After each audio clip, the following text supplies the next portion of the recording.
Systemic systems of structural institutions.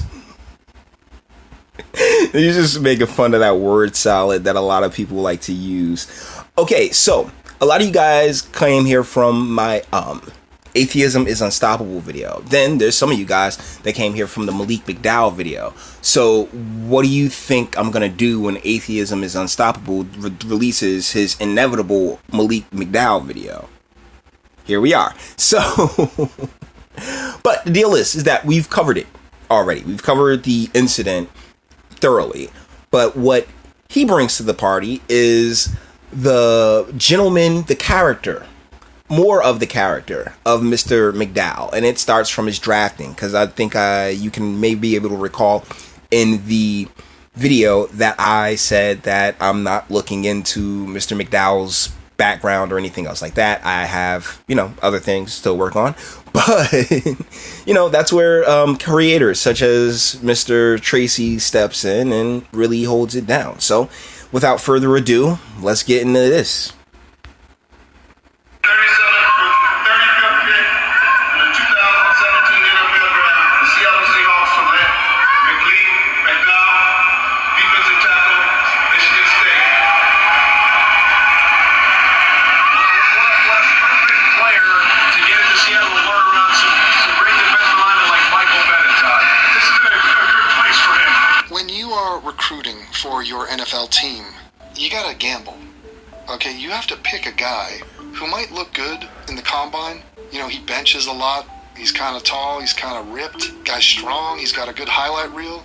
He's quick. He's got a quick 40-yard dash. But you don't know about his character because he's a young guy. And also, if you slip him a few million, how do you think he's going to deal with that? Young man on top. Yeah, not as history has shown us time and time again, not very well.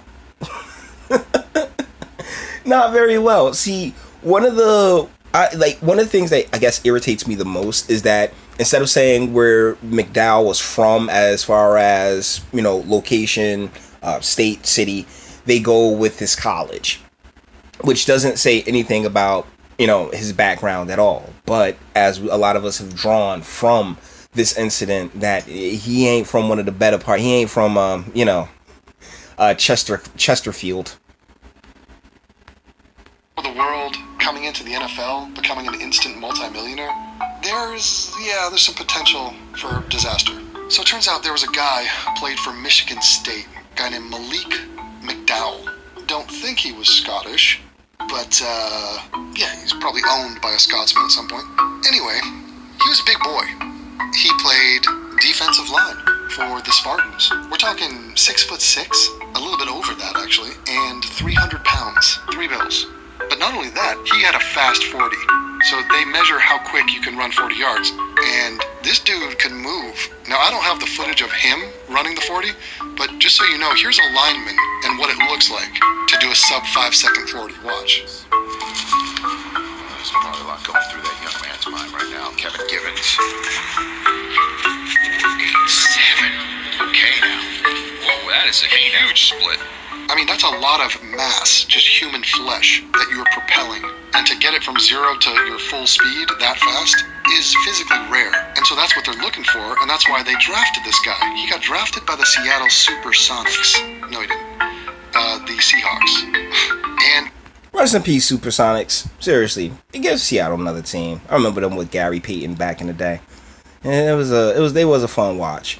But either ways, yeah, this guy, he was an athlete. I mean, years and generations of athletic prowess just going through dude's body, but where did it all come from? I mean, who was his dad? Where is his peoples? they gave him all sorts of money. He had about a $3 million contract, but he had tons of bonuses, signing bonuses. I don't know. The way they structure these deals is kind of complex, but they were due to give him around $6 million. The problem... Damn, 6 M's? Oh, my goodness. And our education systems are so terrible because they really don't teach that money is a finite thing. That 6 million can go fast. That's the beautiful thing about America, right? You can make $50 million in 15 days and spend it in 15 minutes. Less than that. Not even kidding. One purchase. One big purchase can knock out $100,000 in a matter of moments. Money is a finite thing, and that's not a concept that's particularly, espoused upon in urban settings, even though we don't even know where Mr. McDowell is from. This guy's a bit of a jackass. So he decides that in the off season, before he goes into training camp and plays his first season in the NFL, he goes out. I want you, hold on. I mean, I hate to keep cutting them off, but pay attention to how he's moving and the way he's responding to a lot of these questions. There's not a lot of critical thought that goes through this guy's brain. It's not that hard to see. Like that kind of, like you see his eyes kind of dart a little bit. It's not hard to see. I'm telling you, the mess ups aren't that hard to spot if you know what to look for. On an ATV, which is an all-terrain vehicle. Not to be confused with an AT-AT, which is an all-terrain armored transport. No, I don't know. Confirm or deny that, nerds, please. So he goes out in an ATV, and he gets in an accident. And he busts his head up, and he's not cleared to play. And so the team's like, what the fuck, Malik? We just invested millions into you, and you're going out doing stupid shit. Well, the team did stupid shit by drafting this dude. I mean, look at him in these in this interview right here. And no, this is all body language. This is all in the way that he's kind of like he has the answers don't particularly come very easy to him. So, and it takes his mind a while to process what's going on. This honestly, if the Seahawks were paying better attention, then yeah, they would have completely avoided this. Like that, and now you're not going to play. It's a total wash. So they end up releasing the guy, and they sue him because he refuses to give back the signing bonus that he got, which was under the condition that he didn't violate his contract, which was you can't take part in dangerous activities while. See, he's like, he's like, no, that's my money now. I ain't got to do nothing. I ain't got to do a dang thing for it. I mean, everything that leads up to the moment with him and the officer is just, it's evident. You're working for us. You are jeopardizing the success of our business. Anyway, recently some footage came out on old Malik. He got caught up in a little scuffle with the cops. Think he was drunk. Think this was a DUI situation, maybe some munchies at play. He went out looking to get some food, and he was speeding. That's the thing, I'm not 100% sure. That wasn't established in the video at all. And like I said, I'm not really too concerned about, the whereabouts. I just really wanted to go over that video because it was just like, dude, he did everything wrong. Absolutely everything wrong in that video from the word go. So. And he kind of slid out on the ice, and the cops came up behind him, and the following took place. Keep in mind. Okay, so here's what we're going to do, because he is about to go into the entire incident, but we don't need to do all that, because we already covered the incident. We are going to take it to, I think it's like the 14-minute mark. I'll go back a little bit. Oh, come on, Jay. You're better than this. There we go. Fantastic. Massive fuck up. He had a run-in with the cops a while back. Different set of cops, and he was mouthing off. There was a female officer, he was calling her a bitch. I think he was dropping some N-bombs. Let's check that out. A five-star prospect is a guy you expect to jump off the field at you right away, and that's exactly what current Michigan State Spartan defensive lineman Malik McDowell did early in his high school career. I remember seeing him right after his sophomore season ended. No, that's not it. That's just him doing, football drills and whatnot. Here you go. Need you get some ad right. I'll loosen him up. I got cuffs on, big bro. What can I do to you? Why you got that in my face? You scared? Why you got me? You scared me? You scared me? Why am I scared of a 22-year-old, 6'6", 300-pound black man who's drunk? Got one of those questions that just answers themselves. But I mean, in that 6'6" black man's 300-pound black man's mind, he is absolutely no different than a 5'4" blonde brunette Caucasian woman. Mr. Tracy, I mean, like, we all equal, right? We're all supposed to be treated the same, and she wouldn't be cuffing a 5'4" brunette, now would she? Racist. And in need of a supervisor? Does that need an answer? Keep your palms together. Keep your palms together. Palm sweaty. Something about mama spaghetti. What was that? Oh, shit. You tell me that why you copying this shit? Knees weak, arms are heavy. Jesus. Why are you scared of me? Why are you scared of me? I'm not scared. You are. You don't go to the jail. Why you putting me in cuffs so damn quick? Why you got that? Why are you talking to me? Oh my God. Like, yo, no. This is why I personally avoid female cops, in particular black female cops. They, nah. Me and sisters, we have a very interesting, rapport. Because, they swear they're an authority on everything. And then I always roll up and I'm just like, yeah, let me logically break this down to you. And they're like, oh man, but they still hate it because, it's a psychological thing, particularly when it comes to American black women. Let's be real. I like the one, particularly those of the urban settings, those who, the ratchet and ratchet adjacent, like that type. You can hear the ratchet adjacentness in her voice. It's just like, no. There's a town that has an all black female prosecutors, judges, police, anything else like that, and people are like, oh yeah, man, you should go. Like, you know what I'm saying? Like, the logical, just regular logic is like to go, but as a black man, I ain't never getting out of jail. They hate us. Oh, the reason you didn't see this is because the cops were cops of color. So that's why this didn't make the cut when it comes to the progressive spin cycle. You sound scared, bitch. Let me out. And you hear them going back and forth, right? I mean, I guaranteed Brother McDowell is from a very female gynocentric household. You know what I'm saying? Like, his mama and his grandmama, they the ones that tucked him in at night, and you can just feel that energy all throughout this interaction, because it's basically just two black chicks chirping at each other, and it's like, gross, stop. Hey, put your palms together, man. I don't got no reason to have my palms together. I'm trying to make the cuffs loose. Are they not getting loose? No, they not. Yes, they are. Look how much I got. I didn't say they weren't going to stop hurting. They're not for comfort. I'm just saying, why my cuffs? I'm not here for that. I'm here to transport you. I'm here to transport you. Listen, you're not getting these cuffs any looser. You keep that up. Hey, record this. All right. And dude, apparently he just got a call. He just came in on the situation as the situation is.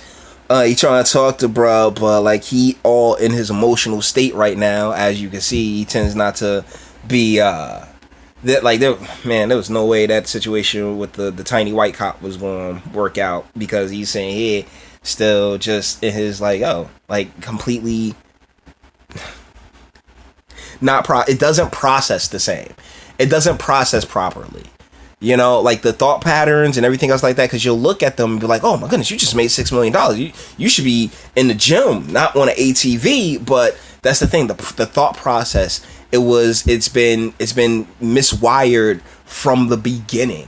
And the environment, the culture that in which many urban youths come from is so tainted. It only goes to feed into that already broken wiring. And so the processes of, how do I make this as painless as possible is not there. It's all about, how I'm feeling right now. And they get that primarily from the single mother household, because the government really allows them to operate off their feelings, i.e. lesser prison time for the same offenses and things like that. I mean, there are genuine inequalities in this world. I'm recording it already. Please record. So when am I being arrested for? Nothing, right? Disorderly conduct. For when? That's room in there, man. No, you never did. I'm still being called. Oh my God, you arrested me because I called you a bitch. That's disorderly conduct. He called her a bitch and she arrested him. That's, oh man. Really? And welcome to the black community, huh? Because you give the women a little power, a little authority. They go and flex with it, and then brother end up with his record. That's it. So that's why we have the First Step Act going on right now, because yeah, there's been a lot of people just chucked in jail for nonsense. Seriously, it's just so petty and childish. And trust me, I am intimately familiar with the types of systems like that structural and institutional structure thing that you spoke of. Yeah, this is all like those cops and the judges and prosecutors and all the institutions, all that structural stuff. Yeah, it's black hands. It's not like white folk been gone. They did. It was white flight. It happened back in the 70s, in the 60s and 70s. They out. Okay? They was like, you know what? You can have it. Enjoy. And nah, family, not at all. Dude, the Riveter will be proud. Keep your I just call you a bitch if I want to, right? I can't. Am I a cop? Are you a cop, right? I am. I just call you a bitch, right? Yes. It's perfect. See, that's the thing. It's like I don't know what their laws are municipally. So maybe I got stopped in North Carolina because I was yelling obscenities in the middle of the club's parking lot because I couldn't get in because of my outfit. It's like, what? It's bullshit. It's illegal for me to call you a bitch. You is a bitch. Okay, That's I why did. you're going to jail. I'm going to jail. Recording it, right? You recording it, right? Can I get your numbers, y'all? No, can y'all give it to them, please? Let him draw the No, I need it to them, please. Okay. Alright, you got more rooms on your cuffs, man. I know mama good. There's more room. I didn't say Hey, it call my mama. 31. Call my mama. Not call my daddy? See? I'm saying, though. We called this. That's statistically normal. Sorry, call this number. Dumbass niggas. Wait, did you search? Actually? Alright, step back out, man. When am I being arrested for now? I said disorderly, man. Can y'all give me Keep your chest. When did I do that? Disorderly and using fighting words, man. When did I use Fighting words. Yet we don't lock up Antifa, huh? What's going on there? There's definitely some type of racism there because all he did was call her a B and then use the N-word. So he getting locked up right here, but Antifa gets to beat the hell out of Andy No? I'm just saying. I mean, it's really, the discrepancies in law enforcement application is very telling here. not fighting words. Those is freedom of fucking speech. Those are freedom of fucking speech. He is a free speech advocate. This dude is like, he's the Sargon of Akkad of Michigan State football. I don't know what else I happened. said that to a cop. If she want to fight me, she can fight me. Okay, I mean, I can't tell you what else. Hey, I ask you, can you keep your chest keep your chest up against it? Bitch, I mean fucking It doesn't matter. Y'all is some punks. Y'all is some real. How tall is you? What, 5'10"? No, you crazy. Y'all niggas. Y'all some scary niggas because I'm in cuffs. Care about that. I don't give a fuck about that either. Y'all just, man, bitch, I got money. That's why I can talk shit. Y'all ain't. Do you though? Cause ain't Seattle about to come for that, or they been coming for that? I'm not sure, but I got money, so thusly I am a better person than you, which is a theme in urban America. Like, let me tell you something. In the hood, it has nothing to do with character. It has everything to do with bank account size. So if you have the money, then you're automatically a good person. It's like that scene in The Wolf of Wall Street. He was like, money, like the thing I'm addicted to is money. Like, yo, you can give it to the charity. You can, save the goose and the mongoose and everything else like that. Having money makes you a better person. In these circles, character counts for nothing. And thusly, he starts to flex. 1, 2, and 3 will never make enough money as I did made in the last 2 months. Oh, that's a fun one. I make more money in 2 months than you make in your whole life, is what he just said. So this is fresh off the freaking NFL payday. And this is how he reacted. 1, 2, and 3. You'll be a broke bitch for the rest of your life. You'll be a broke bitch. Is that shit you know how you act They're gonna get And, married. okay. What? Talking to some cops? They got me locked up for no reason? If I called you a bitch, you can lock me up? That don't make sense to me. Bitch, I got lawyer money. That's what I'm saying. Bitch, I got lawyer money. This guy's just an automatic meme generator. I don't got shit on me. I don't have shit in, ain't shit in these pockets. Don't try to... They're trying to plant some shit on me. The black cops be racist, man. They're trying to plant some shit on me. Hey, they trying to plant... Sprinkle a little crack on him. Just sprinkle a little crack on him. So, oh man, I think it's always a win to go out on a Dave Chappelle joke, if you ask me. But yeah, that he just goes into his Wikipedia a little bit more, and I'm telling you, you can see the dead in his eyes. But with that being said, guys, I think we're gonna bring this one on to an end. I definitely get some of these 35%ers, well, one or two 35%ers into this video. So, like it if you liked it, dislike it, I'm not scared. Sub if you enjoy my fantastic voice. Share, because sharing is caring, and speak. Let me know, what do you think in the comments? Did Mr. McDowell ever even have a chance? Sad. Until the next one.